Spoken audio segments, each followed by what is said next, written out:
think that awareness of imagining Dad's blessing of me without being his clone, saying you are who you are, having that opportunity to receive a blessing like it was from my dad, saying you lead with how you are, has given me wings and freedom and the ability to just step into a more authentic me. Welcome to the Crucible Project podcast. The Crucible Project is a nonprofit organization committed to creating a world of men and women who live with integrity, grace, and courage, helping them to fulfill their God-given purpose. This podcast will discuss important and sometimes difficult topics while delivering practical life applications with men and women who are currently practicing this work. We are igniting Christ-like change in men and women through experiences of radical honesty and grace. Hello and welcome to the Crucible Project podcast. I'm your host, Tim Rush, and I'm here today with Matthew Reed, missionary extraordinaire in Mexico and Crucible leader. Matthew, how are you doing today? I'm doing great. It's so fun to be with you, Tim. Man, thanks for doing this. Yeah, thank you for inviting me. Yes. Matthew, what do our listeners need to know about you? I like to think of introducing myself as a tricultural, tri-country person. That's just a part of me. I was born in the U.S., but I've lived less than a third of my life in the U.S. I've lived in Spain, where I grew up. My parents were missionaries there. And then now the last segment of my life, I've lived in Mexico. My wife is Mexican. We met when I was doing some ministry work in Mexico right out of college, and then moved to the U.S. for a season, and that's where our two kids are born. And now we are empty nesters. So the youngest is senior in college. The eldest graduated last year. So enjoying this new season as empty nesters. Yeah. Matthew is a legend in my household. I knew Matt for a few years from connections in Mexico, Crucible and otherwise, but our families met at a wedding, and Matt told my kids a story of translating as a kid in Spain, and my kids hoorah'd and have retold that story 100 times. Yeah, times. just So this you're a week, legend. I was telling somebody that story just this week too, and I did think of your kids. That was fun. Yeah, I would have you tell it here, but if you're not bilingual, then the story's not as fun. How long have you been in Mexico now? We came December of 2008, so we're approaching 17 years. So Matthew, this podcast is on your story as a leader. So let's start with, when did you turn around and notice people were following? You know, I've been hearing your series over these years and hearing that, and I've thought to myself, when was that for me? And I think it brings me back to being a part of our church youth group, and just noticing as opportunities came up to take leadership in different activities, it was just a natural thing. People would turn to me and say, "You do it," and it was something I feel like I eased into, but it felt normal and natural. It was surprising because the church wasn't huge, but our youth group was anybody who's a teenager to early 30s. It was just a hodgepodge of just anybody's not married, but old enough to kind of have a conversation and hang out, So, and I did remember at that time even noticing that the 20-year-olds would respect or follow me as a 16, 17-year-old. So I think that's probably one of the earlier times I noticed that. And so would this have been when you were growing up in Spain? Yes, growing up in Spain.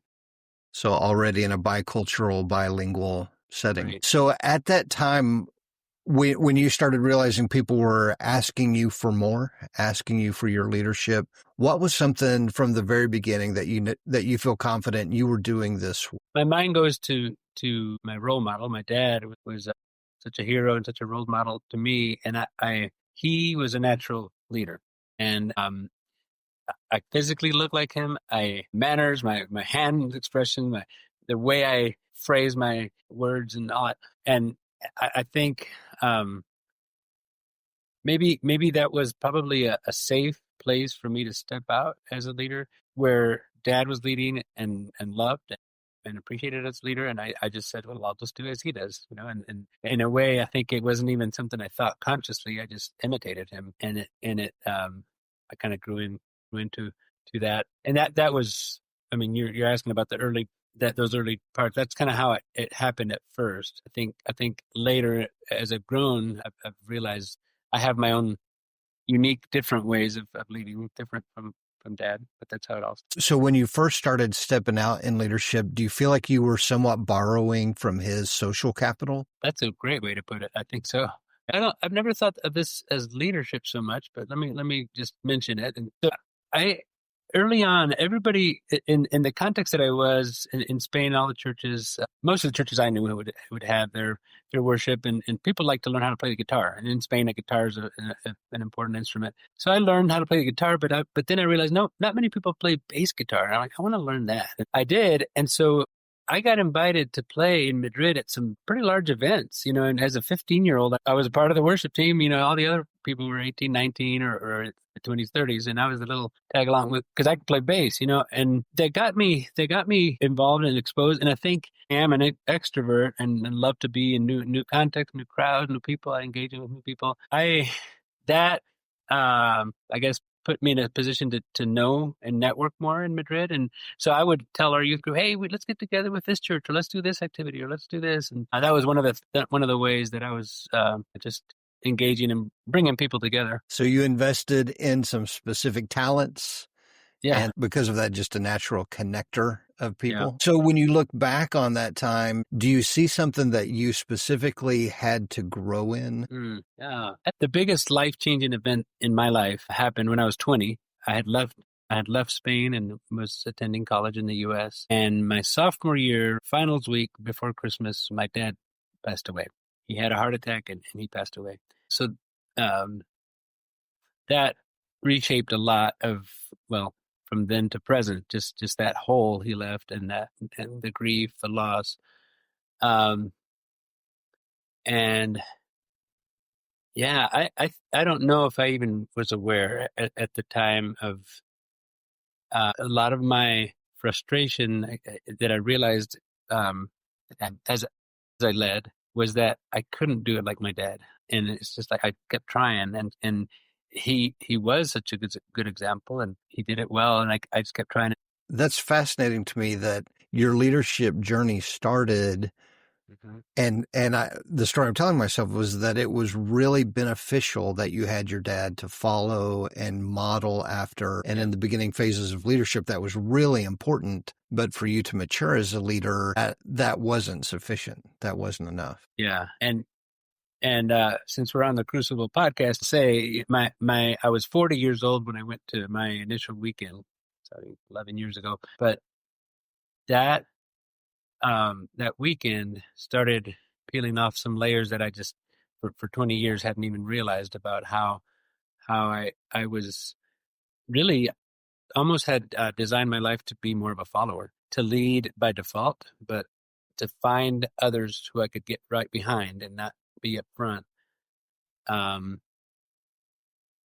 call it the comfort or the default of being mediocre, and kind of celebrating that that's okay, when in fact, yes, it might be, but I really, there's so much more I can give. And I think that awareness of even having dad's imagining dad's blessing of me without being his clone, just saying you are who you are, having that opportunity to receive a blessing like it was from my dad, saying you just you lead with how you are, has given me wings and freedom and the ability to just step into more authentic me as a leader.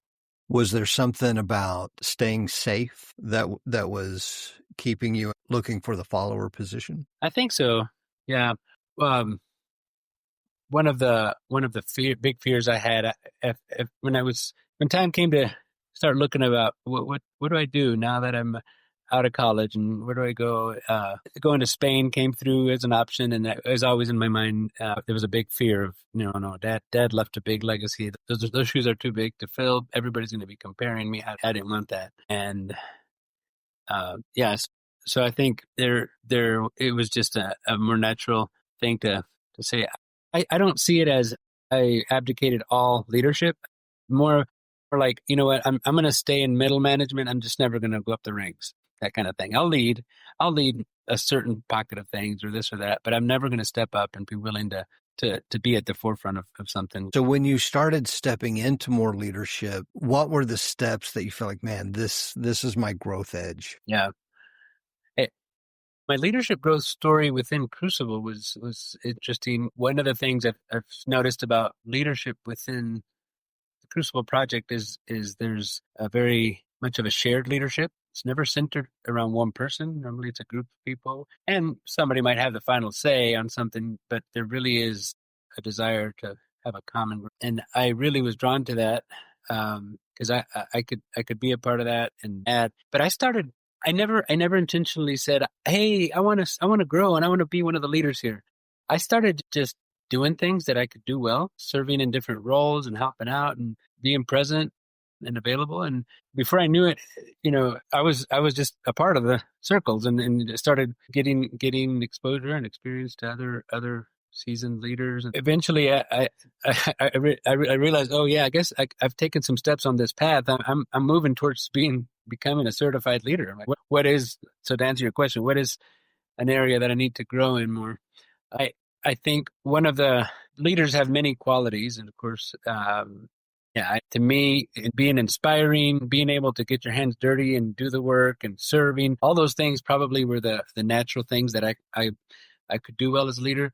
Being decisive, quick, I wasn't familiar with that. And, also having to say a strong no and putting limits and boundaries for people, that was uncomfortable and not good. And so I had to step into that. I had to learn to at times say, no, we're not doing that. We're doing this, and just not have to appease or try to make sure they're happy. Just that's it, and maybe where I would tend to try to smooth things off and spend a lot of time making sure their hearts are okay and all this. Sometimes there's just not time for everything like that, and it has to be decisive. You might rub someone the wrong way, and that comes with it. And so I've felt more confident and more comfortable without losing, being kind and being respectful. So how did you advance in that journey? Like that's yeah. The story I tell myself is you didn't just say, okay, now I'll do it.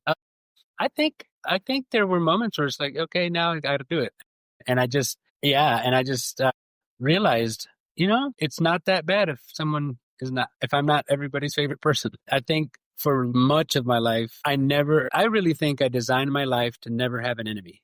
To that, I mean, it felt like that was extreme looking back, where I managed my circumstances and my life so much to the degree that everybody would like me, at least in my perception, and now I was like, that's not the most important thing. And I did feel it inside. Oh man, I don't like that sensation of not being somebody's favorite person or being, but it's like, it's okay. It really is okay. Well, I love how Crucible does leadership. Just exactly what you said about you're not a lone rangering anything, but you're working with the team, and it's okay to ask for advice and for feedback in the moment, so you don't feel like you've. Yes, there is somebody who's the buck stops here guy, but each of us are allowed to lead according to our giftedness. So I'm curious. It's a very specific culture of leadership in Crucible. How has this bled into your life as a husband, as a dad, as a church leader? What has this done for you in your everyday walk? I think I'm a more complete leader today because of this growth. Probably I already started with a good people skills, just a good heart of wanting to serve, wanting to even bless others. Those kinds of things were pretty natural. But I think now having a decisiveness, I've learned what's natural for me is to be what we call an optionizer. And I just optionize everything. It's like, and so because I can consider, it's a gift, to consider so many possibilities. That gets people out of being stuck. I can say, oh, there's this alternative, there's this, and so that's good. There's a side to that where some people need to know what's next, and I'm just holding them back. And so, being able to say, you know what, you need an answer. Okay, well, I can think of a lot of possibilities, but right now, let's just do this, and that gives people a sense of, okay, someone's leading me, someone's guiding me. So it's been good to have that in my arsenal of, or I guess in my toolbox, to lead with that when it's needed. Man, it's like you've been reading my journal. I'm an Enneagram 9 optionizer, Yep. and you're right. There is a lot of gold in being able to see both sides of the coin, but you're also right. It wears people out sometimes when what they just want is for you to say yes or no or this or that, and it's hard to land on that. In my marriage, I've noticed it's helpful. It's helpful to even though my wife is so clear and has an amazing intuition, and she'll know something. In some cases, I'm ashamed to say this, but maybe a couple of years before I've known it, and she's been so patient to wait and stuff. But I've gotten to the point where I don't wait till the last day. Now it's more like, it's still a month out and I've made a decision because I realize, it just needs to be balanced there. So that's been helpful to have in my awareness. So I'm curious, and this may honestly be a question that gets cut, may land in the cutting room floor, but you've led Crucible specifically in the States and in Mexico. Is there like a universal thing that's just true about men? Or are there places where you're like, oh yeah, in Texas it looks like this, in Mexico it looks like this, in Connecticut it looks like something different? So my best answer to that is you were there my first weekend. You staffed my first initial weekend in 2015. That was in April, and then I went to staff in August in the U.S. And I went into the weekend expecting it. So I saw what it was like in Mexico. Now this is going to be the U.S. version. Let's see what's different about this. And as the weekend went on, the only difference was the language. I could not believe, wow, these same pains, these same stories, these same people, men and women, we carry the same kinds of ways of reacting to our circumstances, to our world, everywhere. I don't say everywhere. In Mexico and U.S. and throughout the regions of the U.S. I've come to see. Even I was in Kenya last year, and same thing. That there's the same kinds of issues. The theme it really runs across. I guess we're all designed by the same God, and we're human in the same way, and our experiences are very similar to that. Yeah, there's since not everybody that listens to this has done a weekend, I won't give specifics, but there's a moment on the weekend where you've been dipping your toe in the pool, you've been dipping your toe in the pool, you've been dipping your toe in the pool, and now you're asked to jump in. And I remember it was James Henderson and I were talking about that moment before we got to it in Mexico and thinking, I don't know if this is going to work. The culture is different in the face-saving, shame-based. There's a cultural aspect to it. We're like, man, I don't know if people are ready for this. And it seemed like the men were racing to be the next one. And we just felt shocked. I guess it is one of the hardest parts of the weekend. And the men couldn't wait to, man, how would you even say this, to release this part of their life. And it was so beautiful. So beautiful. I've actually wondered about that in other parts of the world. So that's interesting that you've led a weekend in Kenya as well. Yeah, one of my heart's desires is to see Crucible in Spain. I have so many friends there, and over the years, I've been talking through different ways or how that needs to happen. And I have ebbs and flows of how my energy is about that, but I feel like it'll happen at someday. But yeah, I'm right now grateful for what Crucible is doing here in Mexico, what it's doing in my life, and I know, it's a tool that God has been using. I've seen it, and I know He'll open the doors when the time comes. I wonder sometimes about Europe and other cultures, how this may be absorbed, and if things need to be modified so it makes sense more culturally. Although if Mexico, Kenya, U.S. I know Crucibles in Australia also. Those are very, very different cultures and many different layers. And so I really do think it can be something that can be transferred anywhere. Yeah, there just seems to be this universality that we are broken individuals in need of grace. And it is so scary to go for grace. It's easier to stay in places where we aren't afraid, and it's scary to go for grace, and God meets us there, and there's great joy on the other side. Like, it's a wild journey. Well, Matthew, as we close here, anything else that you would like to share with our audience today? Yeah, I guess one other thing I didn't mention before about leading is the ability to delegate well has been something that's been more present for me. And I think I do want to be generous with people and give people opportunities, but there are moments where it's like, I can do this so much quicker, and I don't have to explain it, and I just, get this done. And, there's so many stories of good coaches who motivate the player who just failed, and they then get the winning touchdown or whatever. So a lot of times I think of that, this is one another opportunity where I can step back and hand off a portion of what's on my plate and let you take it and trust you with it, and check in with you, sure, and be supportive of you, sure. But yeah, I think delegating is such a gift that I mean, to me, teamwork is all about that too. So yeah. Anyway, I just wanted to make that point. But apart from the experiences of leading weekends, there's two weekends focused on leadership, and I think it's so great that we have the opportunity to look at how we lead and different aspects of maybe some damaging ways that we've been led and we've learned that we need to address and work on for ourselves, but also just kind of inspiring what is the way to lead, from a place of good joy. And I'm very grateful for that within the Crucible Project as well. Yeah, it's such a gift to be in places where you